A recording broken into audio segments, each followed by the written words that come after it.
But tonight our top story is the snoopgate showdown that has led to a lockdown in Parliament. The opposition led by the Congress is unrelenting at the moment, insisting that the Modi government fully debate the issue of the Pegasus spygate scandal. The centre has hit back, calling the opposition protests a desperate bid to stall the working of Parliament. All of this comes on a day when Mamata Banerjee has been shoring up opposition unity by meeting several opposition leaders. Let's take a look at Anand Patel's report at the very top. Ruckus, sloganeering and hangama. That's Wednesday's proceedings in Parliament in a nutshell. The centre and opposition are in a relentless face-off. At the centre of it all, the Pegasus spygate scandal. Congress MP Rahul Gandhi chaired a meeting of opposition leaders on Wednesday. 14 opposition parties came together to move adjournment motion notice over Pegasus. As a united opposition forced adjournments, there are indications that 10 opposition MPs may be suspended for their unruly behavior. Narendra Modi ji ने और अमित शाह जी ने हिंदुस्तान की लोकतांत्रिक आत्मा पर चोट मारी है। इसीलिए हम पेगासस पे डिस्कशन चाहते हैं और इसीलिए हम पेगासस पे डिस्कशन होने से पहले हम कहीं नहीं जाएंगे। Rahul Gandhi also rejected Prime Minister Narendra Modi's accusation of blocking Parliament. हम पार्लियामेंट हाउस को डिस्टर्ब नहीं कर रहे हैं। हम सिर्फ हमारी जो जिम्मेदारी है उसे पूरा करना चाहते हैं। और मैं सिर्फ एक कांग्रेस पार्टी का नेता नहीं बोल रहा हूं। हर एक पार्टी का नेता आपको यह बताएगा कि हम सिर्फ अपनी जिम्मेदारी पूरा करना चाह रहे हैं। वो विरोध कर सकते हैं, लेकिन उसकी भी एक मर्यादा है। मर्यादाओं को तोड़ने का काम आज जो कांग्रेस और तृणमूल कांग्रेस के सांसदों ने किया है, उसकी जितनी निंदा की जाए उतनी कम है। अपनी बात रखेंगे। Even though the opposition has opened multiple fronts against the Modi government over issues ranging from Pegasus to farm laws, the unity is shaky. The absence of Trinamool Congress at Rahul's meet has raised eyebrows. The TMC claimed its leaders are busy organizing Mamata Banerjee's meeting in the capital. Meanwhile, the West Bengal Chief Minister, who is on a mission to unite the opposition, met Congress President Sonia Gandhi later in the day. देखिए, BJP को हराने के लिए सबको एक होना जरूरी है। हम अकेला कुछ नहीं है, सब एक साथ में मिलकर काम करना पड़ेगा। Despite opposition MPs stepping up their efforts to stall proceedings, the government has managed to pass bills in both the houses amid din. So while a discussion over Pegasus snooping looks unlikely, it has certainly brought the opposition parties together, much to the discomfort of the BJP. With camera person Parminder Sharma, this is Anand Patel in New Delhi for India Today.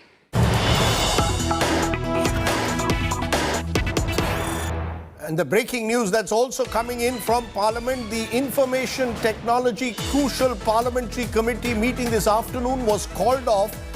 The meeting was set to take up snoopgate. This is because the BJP MPs have now decided to not cooperate with the committee, which is headed by Shashi Tharoor. BJP MP Nishikant Dubey now has gone public claiming that Trinamool Congress MP Mahua Moitra called him a Bihari Gunda.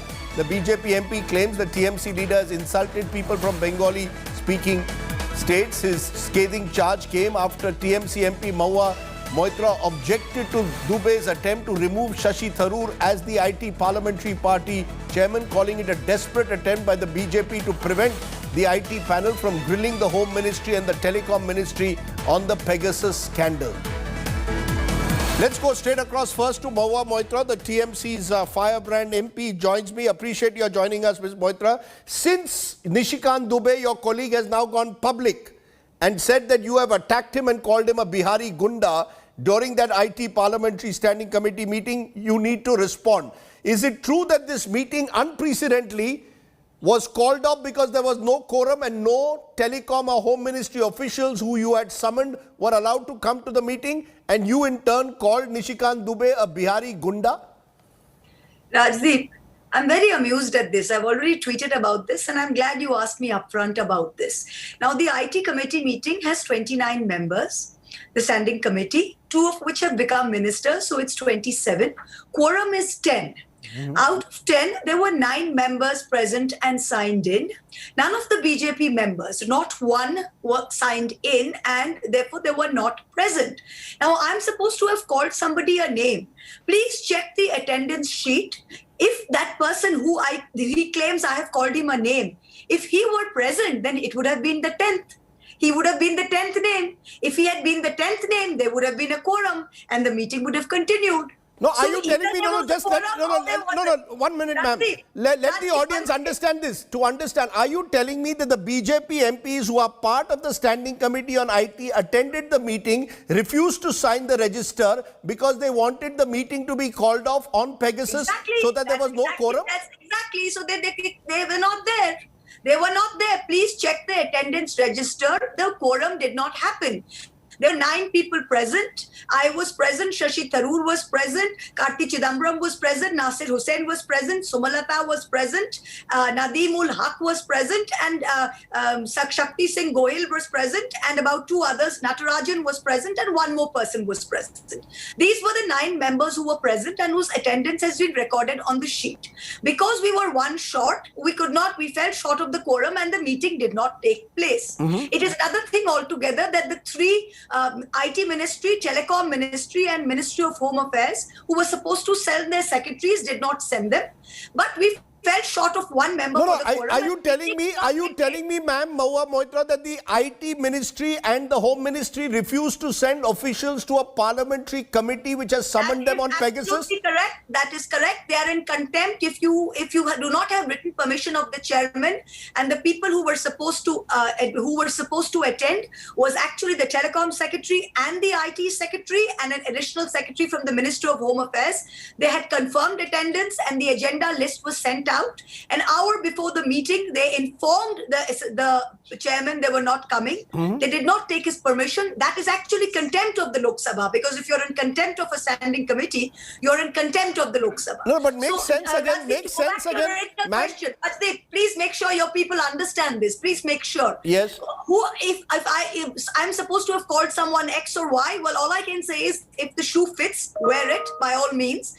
But how could I have called someone a name when that person wasn't present? If that person were present, he would have been the 10th. There would have been quorum and the meeting would have happened. Ma'am, the meeting reason didn't happen. There were 9 members. Mahua Moitra, what I'm getting to understand from what you're saying is what has happened in Parliament is almost unprecedented, that a standing committee has called Home Ministry and Telecom Ministry of presumably to discuss, just a minute, presumably to discuss the fallout of Pegasus or ask questions, and they 1 hour before the meeting said they were not coming? Is that what you're telling us today? That's exactly what it is. Not one person deposed. But where does this leave? Where does this leave, therefore, the whole Pegasus issue? Because we were told that Shashi Tharoor, yourself, and a few others were keen that the IT standing committee would discuss the issue, possibly of spying on people, of spyware. And now none of that will be discussed because you are claiming that BJP MPs attended the meeting, refused to sign the register, and government officials are not cooperating. Absolutely. That's exactly what happens. I'm not claiming. This is the truth. There's nothing of my claim and counterclaim or anything like this. This is bare fact. None of the 3 ministries, Additional Secretary, Minister of Home Affairs, Secretary Telecom, Secretary IT, were on the agenda. They confirmed attendance an hour before, did not show up. No officials turned up. But besides that, we had 19. We were supposed to have a quorum of 10. 9 people came. I've even named you the one who were not there. And we didn't have quorum because we didn't have the 10th person. So anyone who claims he's been abused, like I said, if the shoe fits, please wear it. But I couldn't have abused someone who was technically not there. So where does this leave the whole process of parliamentary scrutiny? That what is worrying me is the battle. Now the government is claiming you're being obstructionist. The government says, Mahua Moitra, that the opposition is being obstructionist, insisting that Pegasus or no parliament. Rajdeep, Yes. Rajdeep, do you remember when the 2G scam went on? The entire winter session, the BJP had complete washout, had completely stalled Parliament. At the end of it, they got a JPC into the 2G scandal. Now, the Pegasus issue is the biggest issue right now. The Pegasus issue is the biggest issue right now, and we would be falling way short of our responsibilities as opposition members if we did not want to address this pressing issue of not just us. It wasn't just parliamentarians and opposition leaders who were snooped upon, Rajdeep. There were media people on the list. There were army people. There were raw people. This is an issue of national security. On day one, every single opposition party gave in adjournment motions. Every single opposition party. Every day we have said, all we need is a discussion on Pegasus. We need the Home Minister or the Prime Minister in the House, and we need a discussion. The speaker, the poor speaker, I feel sorry for the poor man. He keeps calling us in and he keeps saying, I'm very sorry, my hands are tied. They will discuss everything but Pegasus. You want to discuss COVID? We can. You want to discuss... No, you're telling me the speaker himself has told you all that they will not discuss that. They will not discuss Pegasus. Everything's on the table except for Pegasus. And by the way, I can tell you on record, yesterday, when they learned they couldn't stop it, they filed a fake privilege motion against the chairman of the IT committee. That didn't hold because I've already filed a privilege motion against the IT minister. And since he's coming to the House, there's no way a privilege motion against Mr. Tharoor will hold. So yesterday they were so desperate because we had 10 people for the CBFC meeting. They were calling up, actually, the two senior ministers of the BJP were calling up BJP allies and scaring them and telling them that you better tell your people to stay away from the IT committee meeting. When Subhash Chandra came in today, and there's video footage of that, when he came into the IT committee meeting to sign, he was physically prevented from coming in lest he goes in and sign. You're making, that's another, you are telling me that Subhash Chandra, who's a Rajya Sabha MP, was physically prevented from attending the IT committee meeting? He was physically prevented and told to go away lest he come in and sign and the magic figure of 10 would be reached. This is exactly what happened. I'm going to ask you in conclusion. That's how desperate they are to not have Pegasus. There's CCTV all over the Parliament House annex. He came into his car. He was actually leaving when Mr. Tharoor and I were waiting for our car. So this is all on record. There's nothing to hide. All the press people saw him. So you see how desperate this government is. They will not discuss it in Parliament. And they are accusing us of obstructing Parliament. Unless we discuss Pegasus, there's nothing else to discuss. We are sorry. I'm going to ask you a final time. I am going to ask you, therefore, are you saying that Pegasus is going the way of 2G? That the fact is that the opposition has decided if the BJP blocked an entire session of Parliament over 2G, we're going to block Parliament on Pegasus until the Prime Minister presumably comes to the House and discusses the issue. Am I correct? Yes, of course. We are very clear on this. Every single party, every day the BJP puts out some spiel about how it's opposition disunity and so called a meeting and so didn't agree. Today we were in the Well House and we were chanting slogans in 6 different languages. When we said Khala Hobe, MPs from the Punjab and the South were shouting. When it was in Tamil, we were saying it. So there was complete unity. Every single opposition party is united on this. The Parliament cannot function. And you and the Congress are on the same. You and the Congress are on the same page.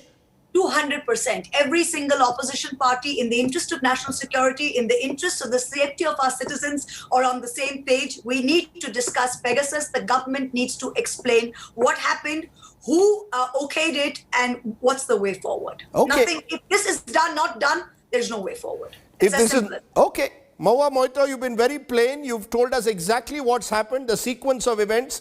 And really, this is going to create a bit of a stir because I don't think this has happened in Parliament for a standing committee, this kind of...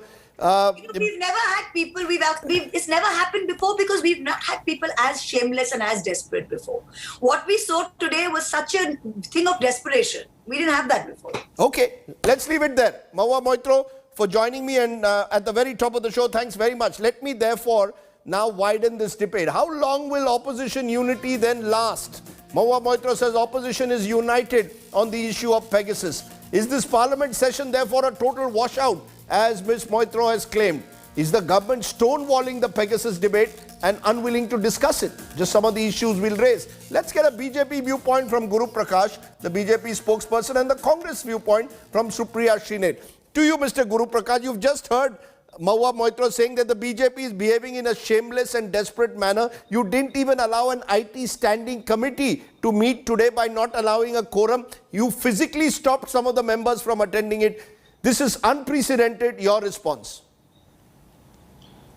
Rajdeep ji, at the very outset, we must have a sense of perspective and a background.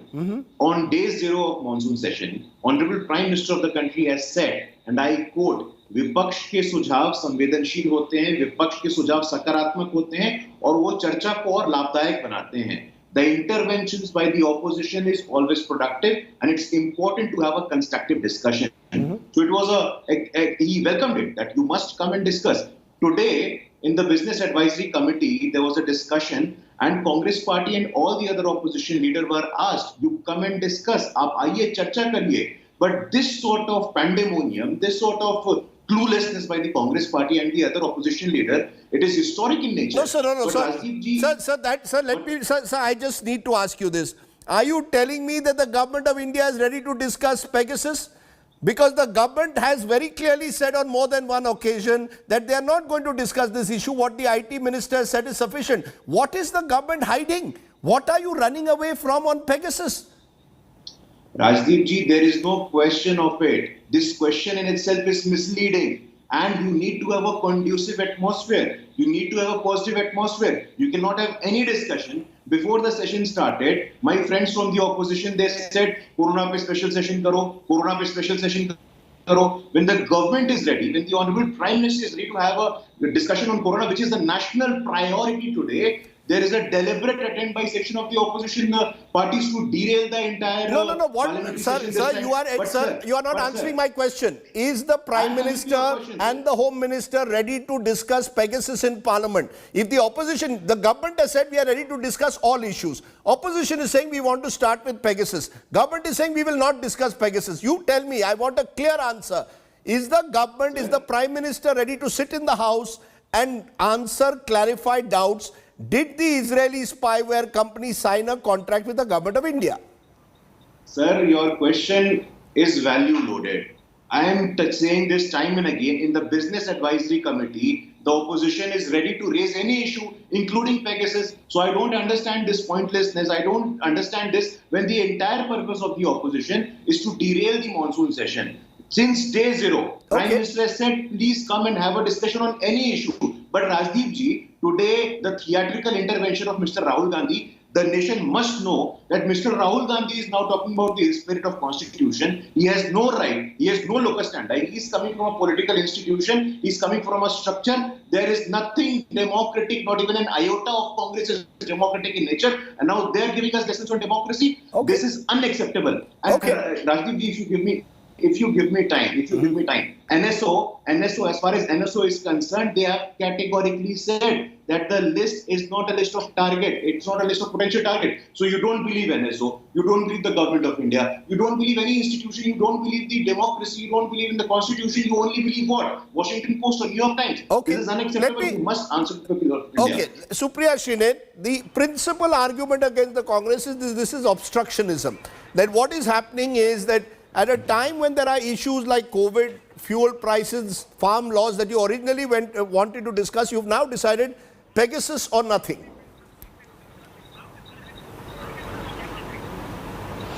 You know, Rajdeep, firstly, I want to shatter this myth that the BJP tries to spread, and then I will tell you step by step of how much they lie and how blatantly they lie. Firstly, this investigation by top-notch 17 news investigative agencies from Le Monde of France to Guardian of the United Kingdom to Washington Post of the US and several others. These are marquee names in news investigative journalism, people that the BJP in the past have quoted when they were in the opposition. Let me remind you. Anyways, this has spread across 45 countries and many of those countries have launched a probe on the basis of what has come to knowledge in public domain from Hungary, Mexico, Morocco, Israel. The Israeli defense minister has gone down to meet the French president because they're obviously very upset about what has happened. We are perhaps the only democracy in the world where the government of the day wants to turn a blind eye and wants to shut up everybody who's raising these questions. Who's denying there are issues of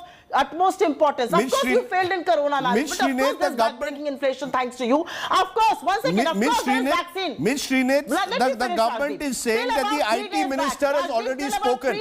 No, the government is saying the IT minister has already spoken. Why are you insistent that the Prime Minister and the Home Minister come? Yes, I will come to that. I insist on that because this is perhaps the biggest snooping scandal in independent India.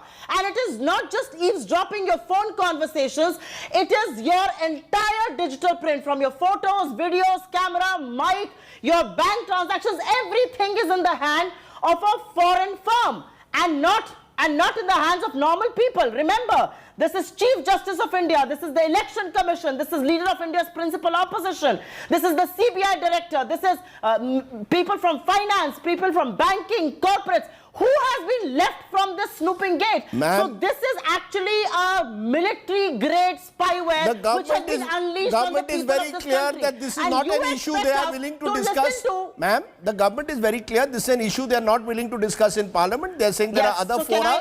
Their claim is that at the moment there are issues, the IT minister has responded, national security is involved. This is not an issue and they are saying please provide us verifiable evidence before we move on. So,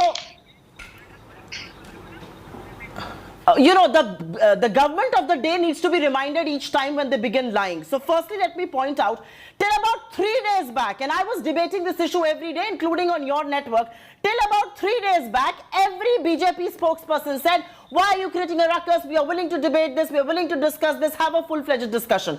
Now you want that chapter to be closed because your neck is on the line of fire. Guess what? It is not as simple and not as easy. 10 phones from India have been forensically found to have Pegasus software and its remnants. The reality is that the scandal is right at the doorstep of the Home Minister, right at the doorstep of India's Prime Minister. So what do you want? You cannot turn a blind eye to this. Ma'am, I want to understand what is it that you want. What is it that you want? The Rahul Gandhi says he wants a Supreme Court monitored probe. I hear Sitaram Yechuri saying there's a JPC. Mamata Banerjee has ordered her own 2-member judicial commission. What do you want? No, firstly, I don't think this attempt to say that the opposition is divided and is asking for different voices. The opposition in one voice wants the Prime Minister to answer the questions that the country is seeking answers to.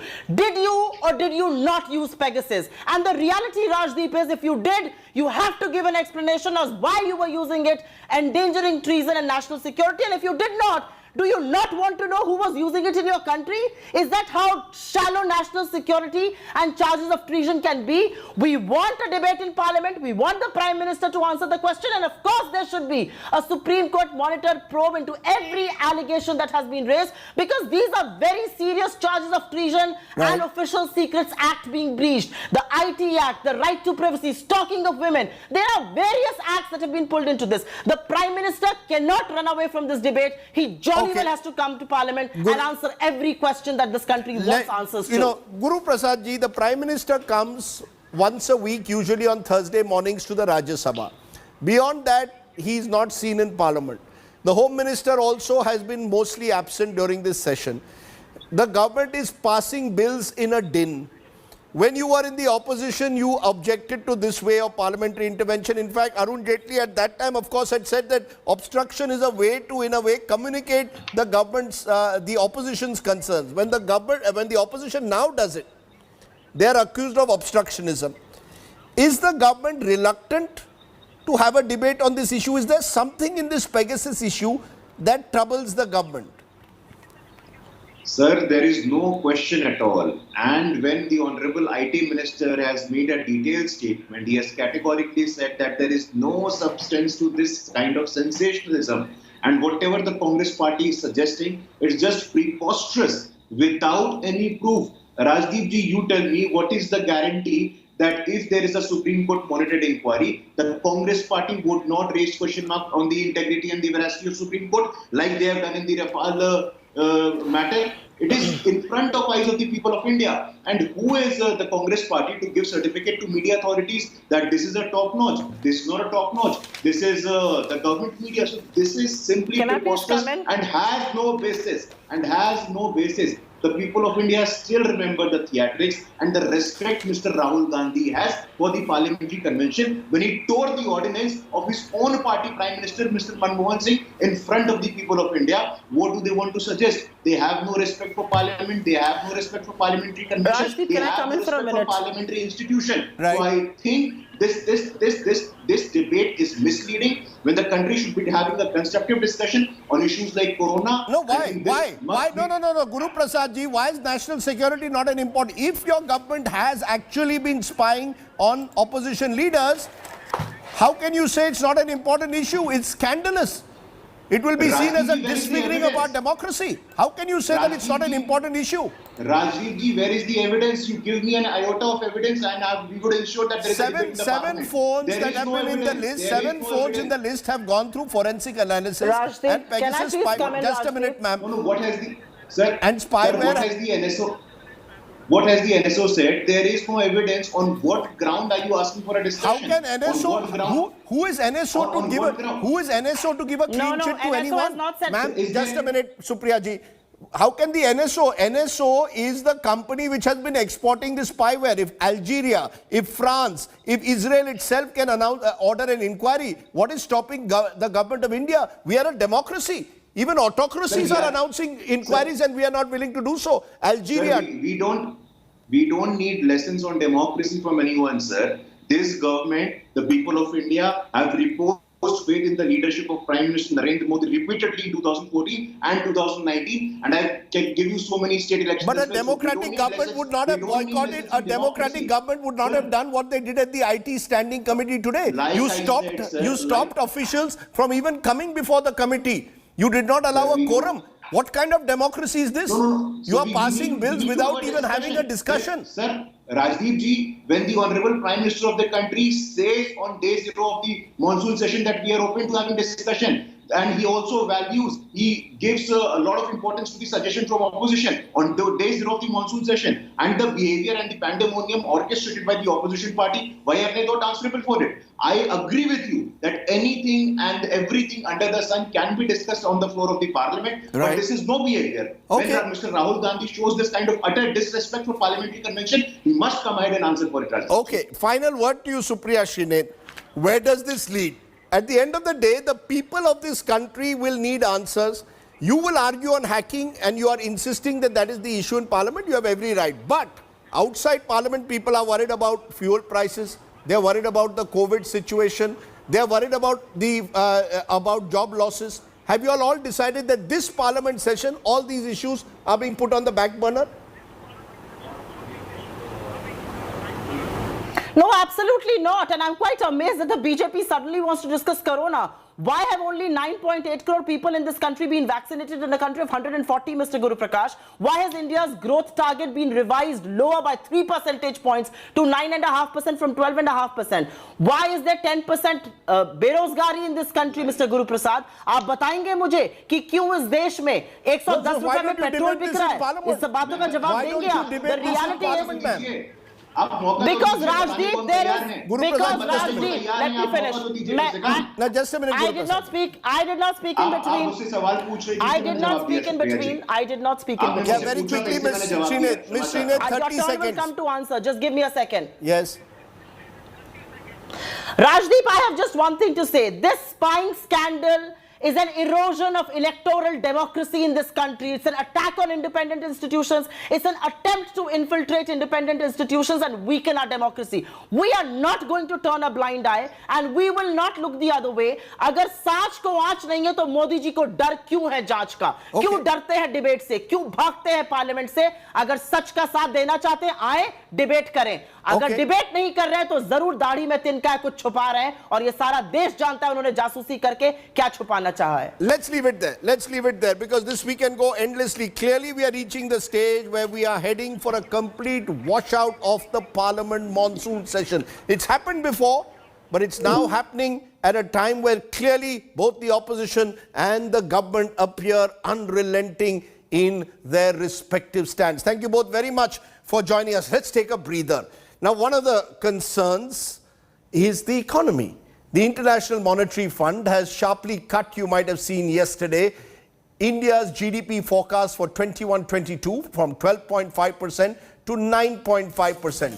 The IMF's move is in line with the Reserve Bank of India's latest GDP projection as well. The RBI, remember, has also lowered the country's GDP to around 9.5 from 10%. What exactly is the message that the IMF is sending out? A short while ago, I spoke to the IMF's chief economist, Geeta Gopinath. Here are excerpts.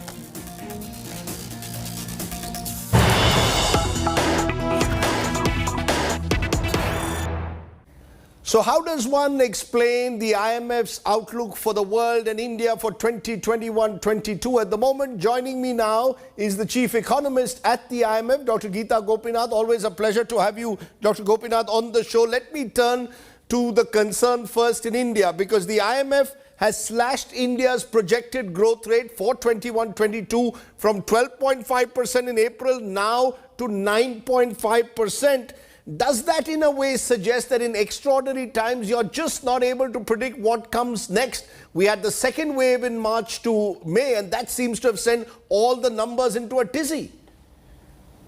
Hi, Rajdeep. Always a pleasure to talk to you. So if you recall, when I did the projections in April, I had warned that there were downside risks to our forecast because we were just seeing the start of the second wave in India. And while we had assumed that there would be localized lockdowns, the lockdowns became far more widespread. There were statewide lockdowns. And so that's the reason why we have a downgrade of 3 percentage points.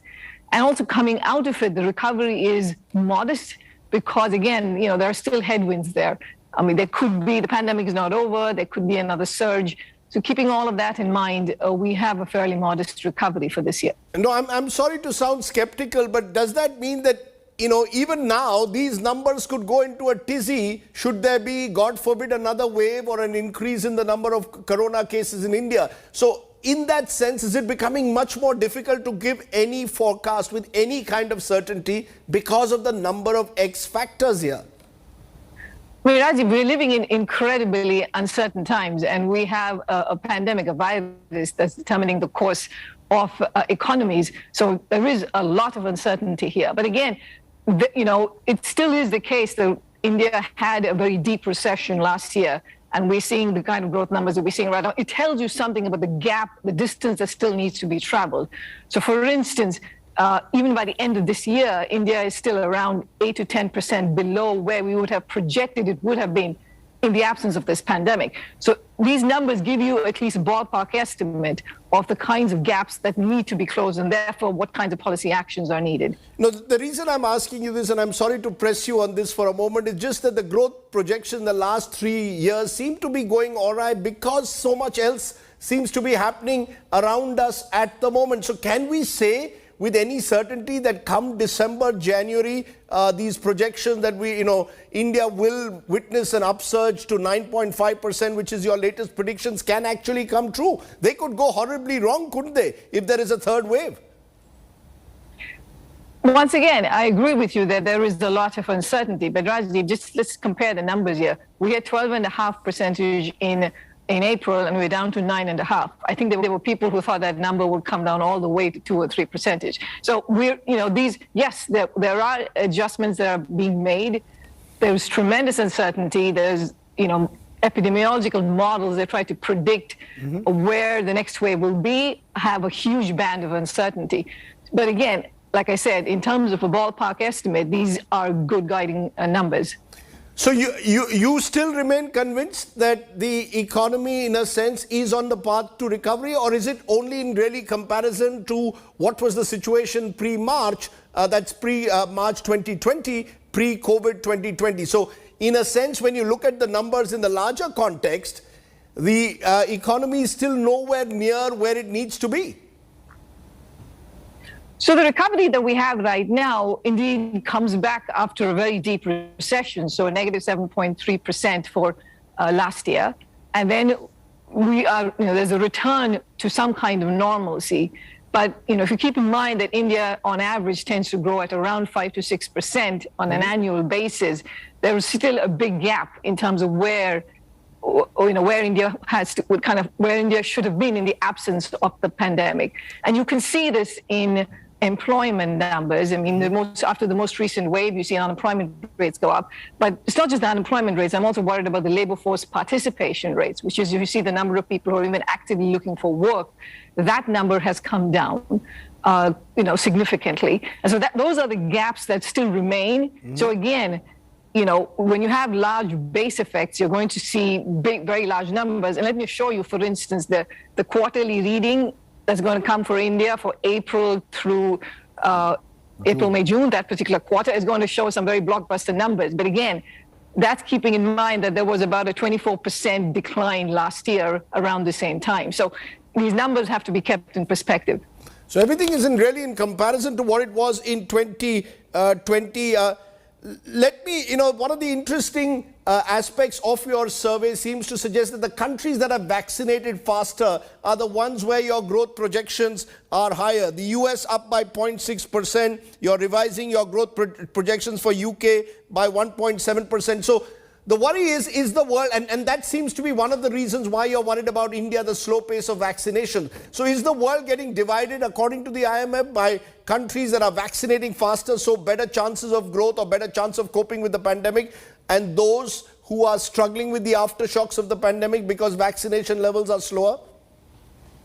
Vaccinations are a very important factor behind this divide that we're seeing in terms of some countries coming back very strongly while others are setting weak to modest recoveries and many falling behind. So we have the advanced economies where on average 40% of their population has been fully vaccinated. That number is 11% in emerging markets. And when you go down to low-income countries, for instance, in Africa, it's less than 2%. So we have this big difference. And we know that for many economies, the service sector is a big engine of growth.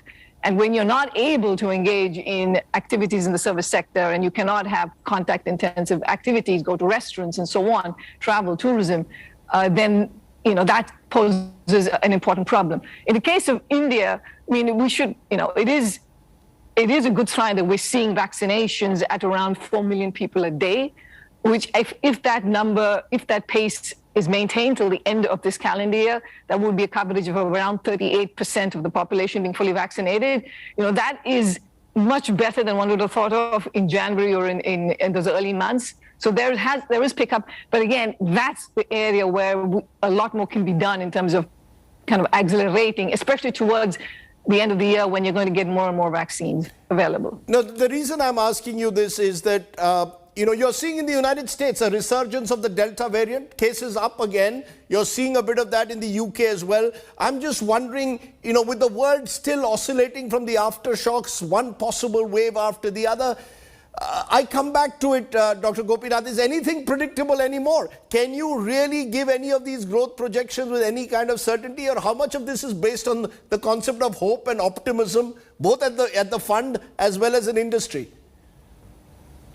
So I think that, we shouldn't get all flustered over here. Let's keep in mind that the vaccines still work. When it comes to severe disease, when it comes to hospitalizations and deaths, the vaccines work against all the variants we know so far. So yes, cases have gone up, and you saw that go up really sharply in the UK, despite having close to 70% get one dose. You've seen cases go up by a lot, and of course they're coming down. They're actually coming down fairly rapidly now in the UK. But if you look at hospitalizations, they went up some, but not much. So that's a good, if we can get that in all parts of the world, that is a good place to be. So again, getting in the US, it's only about 50% of the population that's fully vaccinated. So there's a big chunk that's unvaccinated, and you're going to see cases going up. But, given that the high-risk population, the adult populations have been vaccinated, at least in terms of hospitalizations and deaths, we are not seeing the same pattern. So it's not the same cycle repeating itself every single time. This time we're seeing waves, but we're not seeing big increases in hospitalizations, again, in parts of the world where there's sufficient vaccine coverage. So I think, there is a hope of getting out of this tunnel, but we really have to get to widespread vaccinations. Otherwise, there can be some new variant, and we will be having a completely different conversation next time around. As we come to the end of this, I just want to come back to where we started. You know, there is a belief that the IMF is talking up the Indian economy when the reality is very different. I meet people on the ground who say, look at how we are suffering. Jobs are down, incomes are down. We are having to close down small businesses. And you tell us, as the IMF did in April, that we are going to get into double-digit growth. You know, there is this alternate reality being created. The reality on the ground is different. What will you tell them? That, you know, are these, is there a huge mismatch between the reality and the hope? I'll make a couple of points, Rajdeep. Firstly, I think when people read the numbers, they really do have to put it in the context of a very deep recession last year, a historically deep recession in India. So when you add the numbers together, when you kind of look at what's happened cumulatively over 2 years, I would say that, you know, there is some recovery, but there is a long way to go. So it's not incongruous that on one hand you have a lot of people who think that they've been very hard hit and the numbers, because there is indeed, like I said, a huge gap between where India should have been in the absence of the pandemic and where it is now. So please, you know, keep that in context. And a lot more needs to be done in terms of policies and in terms of addressing the weaknesses in the different sectors. The second part I would point out is the fact that, yes, there are some things that don't show up in the GDP numbers. For instance, the informal sector, just much harder to measure. And they are getting harder hit. You know, there's extreme poverty. There's distributional consequences. I mean, the stock market is booming, but then there are MSMEs that are in very bad shape. So there are all these distributional aspects that also need to be taken into account when you want to get a full picture of how the economy is doing. So, I mean, those would be the 2 points I'd make. In 1 minute, if I were to ask you 1, 2, 3, the 3 things that you want to see India do right away? I would say first, provide additional support to low-income households. Second, would be to, you know, is some more spending on the health sector and also for MSMEs. And I think it's very important for India to set out, and on education, I'm sorry, I missed that.